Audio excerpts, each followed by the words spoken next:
হয়, অসম চৰকাৰৰ উচ্চ শিক্ষা বিভাগে এটা নটিফিকেশ্যন জাৰি কৰিছে তেখেতসকলে যে কলেজত এছিষ্টেণ্ট প্ৰফেচাৰ নিযুক্তিৰ ক্ষেত্ৰত তেখেতসকলে নতুন নিয়ম জাৰি কৰিছে আৰু APSC পৰীক্ষা পাতিব।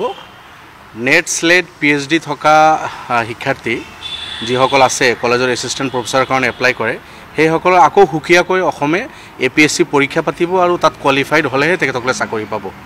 এই যিটো চৰকাৰৰ এটা সিদ্ধান্ত, মই এই সিদ্ধান্তটোক বিৰোধিতা কৰিছোঁ। অতি সোনকালে শিক্ষামন্ত্ৰী ডাঙৰীয়া, মুখ্যমন্ত্ৰী ডাঙৰীয়া তেখেতসকলে সিদ্ধান্ত বাতিল কৰিব লাগে। নেট হ'ল আপোনাৰ নেশ্যনেল ইলিজিবিলিটি টেষ্ট ফৰ লেকচাৰাৰশ্বিপ। সৰ্বভাৰতীয় পৰ্যায়ত UGCয়ে নেট পৰীক্ষা পাতে, তাতে লাখ লাখ ষ্টুডেণ্ট পৰীক্ষা দিয়ে, মাত্ৰ 6-7% পৰীক্ষাৰ্থীয়ে তাতে উত্তীৰ্ণ হয়। মই নিজে নেট কোৱালিফাইড আৰু জানো ইয়াৰ গুৰুত্বটো কিমান। ঠিক PhD একজন ষ্টুডেণ্ট 3-4 বছৰৰ কমত PhD নহয়, 3-4-5 বছৰ গৱেষণা কৰি তেখেতসকলে PhD কৰে।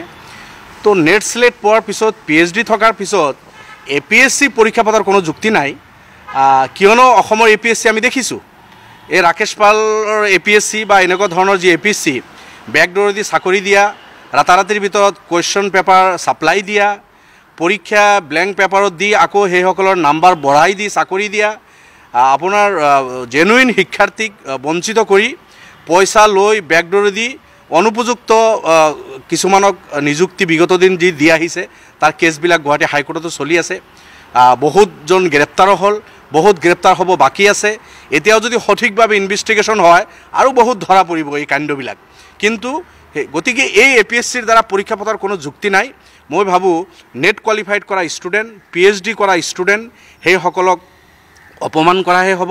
আৰু সৰ্বভাৰতীয় পৰ্যায়ত যিটো UGCৰ আণ্ডাৰত পৰীক্ষা দি নেট কোৱালিফাইড কৰিছে, আকৌ পৰীক্ষা পাতি আপোনাৰ মানে এনেকুৱা ধৰণৰ হ'ব যে কোনোবা ইউনিভাৰ্চিটি পৰীক্ষা পাতি আহি আকৌ প্ৰাইমাৰী স্কুলত পৰীক্ষা দিব লগা হৈছে, তেনেকুৱা ধৰণৰ কথাহে হ'ব। গতিকে এনেকুৱা ধৰণৰ এটা হঠকাৰী সিদ্ধান্ত, যি সিদ্ধান্তক বেলেগ ৰাজ্যে হাঁহিব, গতিকে এনেকুৱা ধৰণৰ সিদ্ধান্ত শিক্ষা বিভাগে কেনেকৈ লয় মই নাজানো। বিউৰ'ক্ৰেটছৰ হতুৱাই এনেকুৱা ধৰণৰ সিদ্ধান্ত লোৱা, এই পৰামৰ্শটো অসম চৰকাৰে বা শিক্ষামন্ত্ৰী ডাঙৰীয়াই, মুখ্যমন্ত্ৰী ডাঙৰীয়া নিজে PhD হোল্ডাৰ, তেখেতে নিজে এজন শিক্ষিত মানুহ।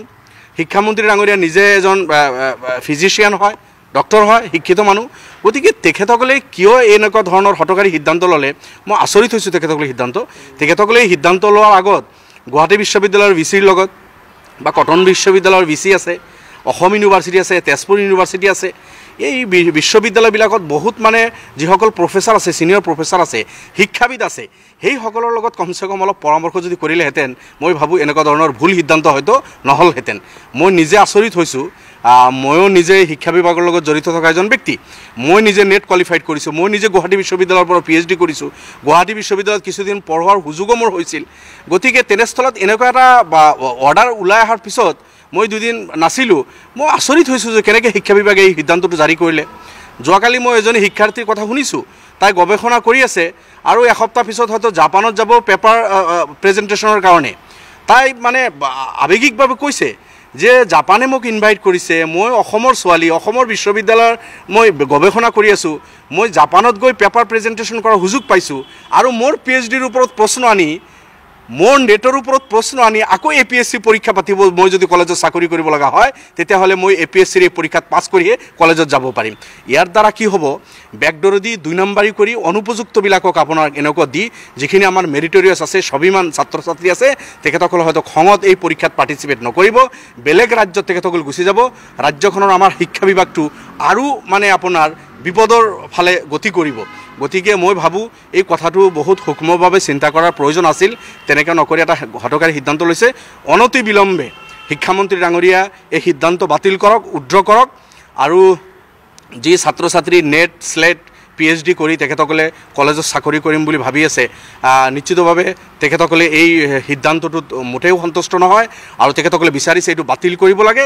আৰু মই ভাবোঁ সেইসকলেও তেখেতসকলৰ মানে গণতান্ত্ৰিক পদ্ধতিত তেখেতসকলেও প্ৰতিবাদ সাব্যস্ত কৰিব লাগে, চৰকাৰী হঠকাৰী সিদ্ধান্ত বাতিল কৰিব লাগে। মই সেইসকলৰ মাজত এজন, মই এতিয়া বিধায়ক হিচাপে কোৱা নাই, মই এজন নেট কোৱালিফাইড হিচাপে, মই এজন PhD হোল্ডাৰ হিচাপে ময়ো সেই শাৰীৰ পৰা কৈছোঁ চৰকাৰৰ সিদ্ধান্ত কোনোপধ্যে মানি ল'ব পৰা নাযায়। চৰকাৰে সিদ্ধান্তটো বাতিল কৰক আৰু APSC যি পৰীক্ষা পাতিব সেই পৰীক্ষাত কি মাৰ্কছ থাকিব কোন মানে ছাবজেক্টত কিমান পৰীক্ষা দিব লাগিব কিমান মাৰ্কছ ল'ব লাগিব জেনেৰেল ষ্টাডিজৰ কাৰণে কাৰেণ্ট এফেয়াৰ্ছৰ কাৰণে আৰু কি থাকিব এই সব কথা হৈছে আপোনাৰ ছাবজেক্ট মানে এক্সপাৰ্ট কিমান আছে সেই কথা বাৰ্তাৰ কথা চিন্তা নকৰি কোনোবা জুলজি বা কেমিষ্ট্ৰি বা ইংলিছৰ শিক্ষক সেইজনৰ এই ছাবজেক্টৰ ওপৰত তেখেতৰ কিমান দখল আছে এই কথা চিন্তা নকৰি APSC যিটো ওলাইছে DSCয়ে যিটো আপোনাৰ নটিফিকেশ্যন দিছে এইটো হাস্যকৰ তেখেতসকলে যে যিবিলাক পৰীক্ষা দিয়ে এইসকলে আকৌ পৰীক্ষা দি এছিষ্টেণ্ট প্ৰফেচৰ হ'ব লাগিব তো কি কৰিব বিচাৰিছে চৰকাৰে LPME হাই স্কুললৈকে কলেজলৈকে তো অসম চৰকাৰ বৰবাদ কৰিল হাজাৰ স্কুল বন্ধ কৰিলে বিদ্যালয় বন্ধ কৰিলে চৰকাৰী বিদ্যালয়বিলাকত শিক্ষক নাই বিশ্ববিদ্যালয় ডিপাৰ্টমেণ্টত গেষ্ট লেকচাৰাৰ দি পাৰ্ট টাইম টিচাৰ দি চলাই আছে তাতে টিচাৰ নিয়োগ কৰা নাই বহুকেইখন বিশ্ববিদ্যালয় ঘোষণা কৰিছে তাতে ফেকাল্টিজ নাই তাতে ডিপাৰ্টমেণ্ট দিয়া নাই কটন বিশ্ববিদ্যালয় আমাৰ ঐতিহ্য কটনত আজি ইমান দিন হৈ গ'ল ইনফ্ৰাষ্ট্ৰাকচাৰ ডেভেলপমেণ্টৰ নামত কি কৰিছে কি নতুন ডিপাৰ্টমেণ্ট তাতে খুলিলে চৰকাৰে একো হিচাপ দিব নোৱাৰে তেনেস্থলত আকৌ কলেজৰ নিযুক্তিৰ ক্ষেত্ৰত যিটো হঠকাৰী সিদ্ধান্ত ইয়াৰ দ্বাৰা আমাৰ যিখিনি এছেট আছে আমাৰ ভাল ল'ৰা ছোৱালী নেট স্লেট PhD কৰি তেখেতসকলে চাকৰি কৰিম বুলি ভাবিছে সবেই মানে সেই ষ্টুডেণ্টখিনি কিন্তু পিছুৱাই যাব আমি ৰাজ্যখন ক্ষতিগ্ৰস্ত হ'ম আৰু তেখেতসকলে UGCৰ আণ্ডাৰত পৰীক্ষাত কোৱালিফাইড কৰি নেট পৰীক্ষা দি এইবাৰ মই চাইছোঁ 2023 চনত প্ৰায় 10 লাখ ল'ৰা ছোৱালীয়ে ৰেজিষ্টাৰ কৰিছিল পৰীক্ষা দিম বুলি তাতে মাত্ৰ 58,000 পাছ কৰিলে আউট অফ 10 লাখ য'ত 50-60 হাজাৰে পাছ কৰে মানে কিমান 5-6-7% পাছ পাৰ্চেণ্টেজ তেনেকুৱা এটা কঠিন পৰীক্ষা দি কোৱালিফাইড হোৱাৰ পিছত APSC যিটো দুৰ্নীতিত ভৰা আৰু তেনেকুৱা এটা APSCৰ হতুৱাই আকৌ এইসকলৰ পৰীক্ষা লৈ কলেজত নিযুক্তি দিয়াৰ কোনো যুক্তি নাই মই এইটো কণ্ডেম কৰিছোঁ এইটো বাতিল কৰিব লাগে অনতি সোনকালে এইটো সিদ্ধান্তটো উদ্ৰ কৰিব লাগে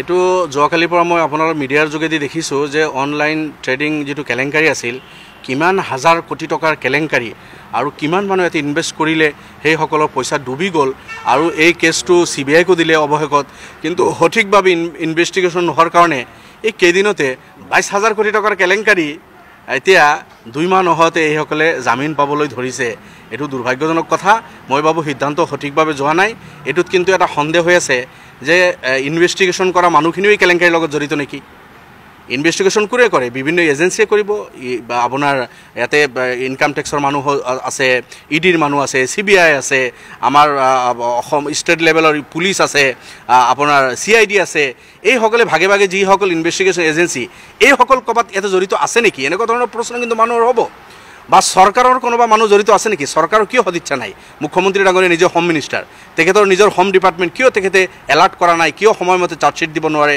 কিয় ৰিপৰ্ট সঠিকভাৱে দিব পৰা নাই যাৰ কাৰণে ইমান ডাঙৰ কেলেংকাৰীৰ পৰা এইসকল কেলেংকাৰী কৰা ব্যক্তি অতি সহজতে বাচিব ৰাস্তা পাই আছে কিহৰ কাৰণে ইয়াতে পলিটিকেল ডাঙৰ লিডাৰ সেইসকলৰ ছত্ৰছায়াত থকা মানুহবিলাকো জড়িত নেকি সঠিকভাৱে সিদ্ধান্ত লৈ সেইসকলে ফচিব নেকি তেনেকুৱা এটা কথা কিন্তু মানুহৰ প্ৰশ্ন হৈ আছে এনেকুৱা মই ভাবোঁ এইটো সঠিকভাৱে সিদ্ধান্তটো হ'ব লাগে CBI যিহেতু কেছটো CBIৰ হাতত আছে CBI চিৰিয়াছলি লৈ এইটো সঠিকভাৱে ইয়াৰ তদন্ত হ'ব লাগে